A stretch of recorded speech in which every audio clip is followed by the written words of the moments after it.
veterans of this channel will know that Disney live-action remakes aren't something I'm going to blindly hate on. But that does seem to be the overall consensus opinion of the internet when these things are created. That they're absolute trash that should never have been made, and actively hamper the studio making new content and pushing forward. Now, I wouldn't say I always agree with these sorts of opinions. In fact, I find them all rather silly at times. These things rake in money, so why wouldn't they keep making them? Especially when they try to release new live-action content and it simply flops. Plus, the money they make from these things lets them take risks and make different sorts of films anyway. The market loves sequels and remakes as it's hungry for nostalgia. I'm not going to judge them for leaning into that. That being said though, I'm also not a blind, delusional stan, and it's very clear to me that some of these films are better than others. Whilst they have had some bangers over the years, the last couple of entrants into the remake catalogue have been very bad indeed. For instance, the odious Pinocchio remake, which fundamentally failed on every single level, or the Peter Pan remake that was just mediocre in every single way. Which brings me to the point of this video. We've got ourselves yet another Snow White remake trailer from Disney.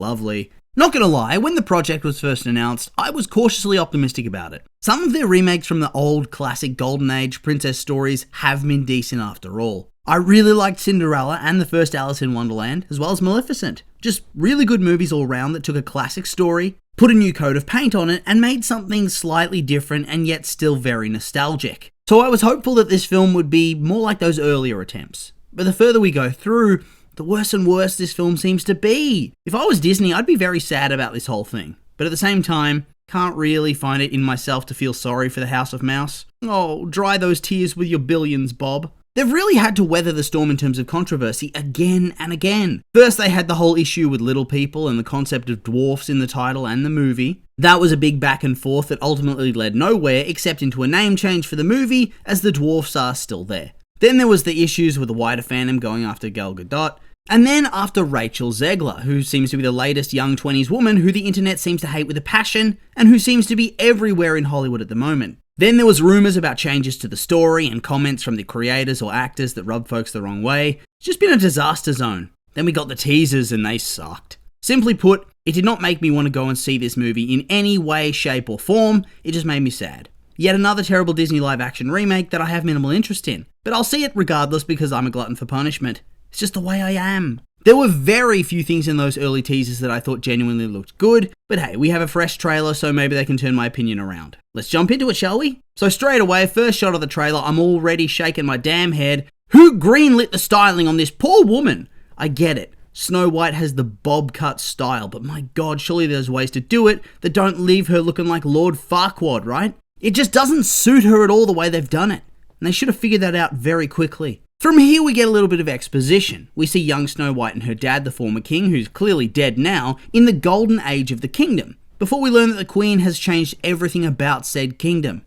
Alongside this we have a shot of what I assume is the queen entering what seems to be a ball of some sort. I suppose we'll start the film with this expositional narration, which outlines how the kingdom was awesome and it was a place of justice and fairness for all. Gotta say, so far, I'm liking the sets, I'm liking the costuming. It looks nice and colourful. I always find that in fantasy shows or medieval shows or whatnot, they always go with subdued colours. But I think it feels more realistic and visually appealing if there's lots of colour to show off status and wealth. Here, it adds to that fairy tale vibe. Anyway, it seems the king's gonna fall in love with the evil queen, maybe through magic, love potion of some kind, and then abruptly he's gonna get bumped off, almost certainly gets murdered by the queen, and she takes full control and becomes a despotic ruler, while it seems like Snow White's gonna be the voice of reason trying to convince her to do the right thing. Interestingly, I actually kind of liked this early section of the trailer, to tell you the truth. This is the type of thing they should be doing the whole way through. You show the classic story beats, but you add a little bit of pizzazz. In the original, the narrative is very, very storybook, so they don't dive into the actual relationship dynamics of the Queen and Snow White, what their interactions would look like across the board.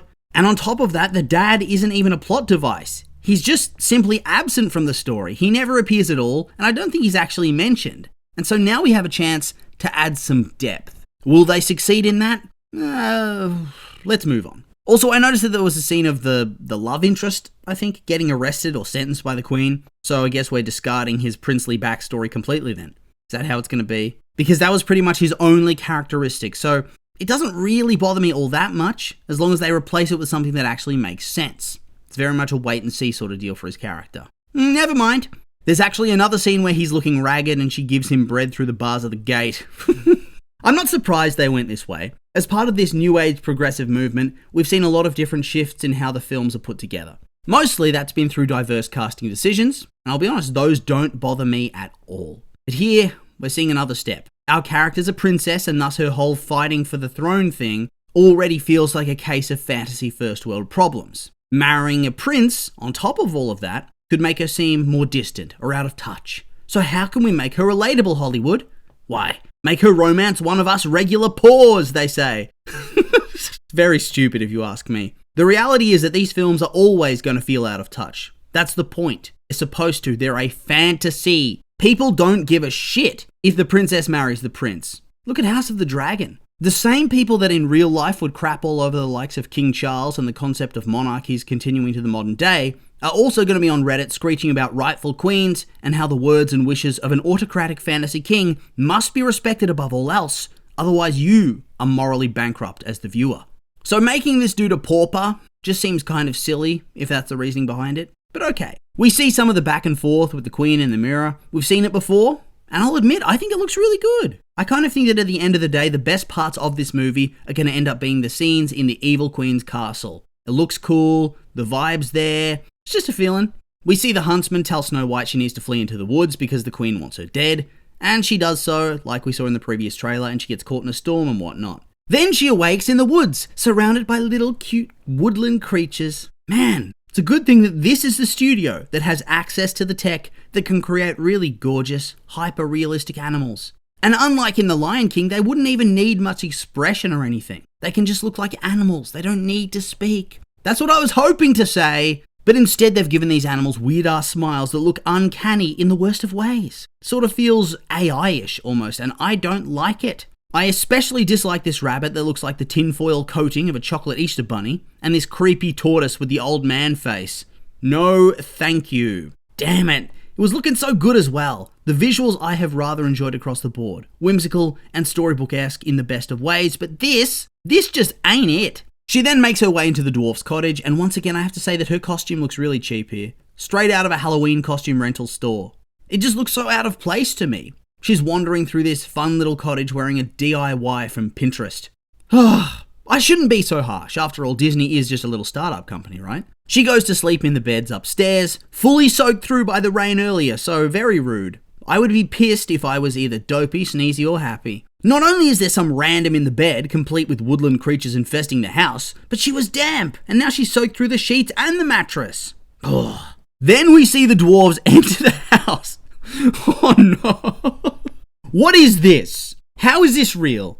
How is this made? This is from the biggest motion picture studio in Hollywood history. This is some of the worst CGI I've ever seen. And it's made worse by the fact that they're supposed to look somewhat human. Instead, we have abominations like the elves from the Polar Express. If you told me that these characters were elves from a Polar Express sequel, I would believe you.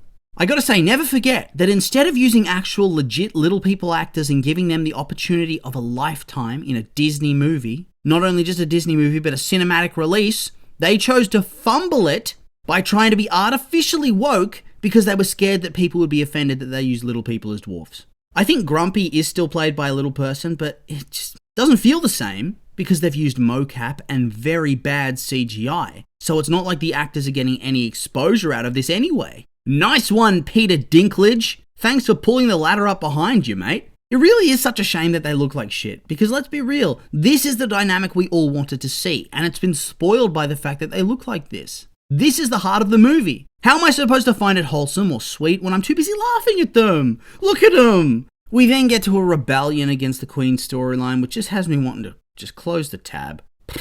When I go and see Snow White, what I wanted to see is the classic film with a fresh coat of paint and some slight additions that enhance the story. Things like adding the interactions with the Queen and Snow White, more stuff with Snow White and the dwarves, maybe even the different relationship dynamics within the dwarf family. Stuff that's interesting, stuff that fleshes out the world. Who wants this? If I want to see Rebel Snow White, I'll watch it in Once Upon a Time. I don't need to see it here. Just feels stupid. Well, at least the singing here seems decent. And I am curious as to how many new songs there's going to be. We hear one in the trailer and it seems quite good. On top of that, there is a lot of good world design, and the background CGI, that's right, the background CGI is good. Like the sets, I like most of the costumes, the colours. I really love the dwarf diamond mines. But my excitement is well and truly hampered by the weird character CGI and the very cringeworthy story decisions. I truly think the first act of this film is going to be a bit of a banger, but by the end, we're going to want to be put out of our misery. Guess we'll have to wait and see though. See you all in March. And so with all that being said, not really much else to talk about from the trailer, and so I'll just remind you that these will be my opinions, and now I'd like to hear yours. What did you think of the trailer? Has it got you hyped for the movie? Maybe not. I'm curious for your thoughts, so make sure to like, comment, and subscribe, and let me know.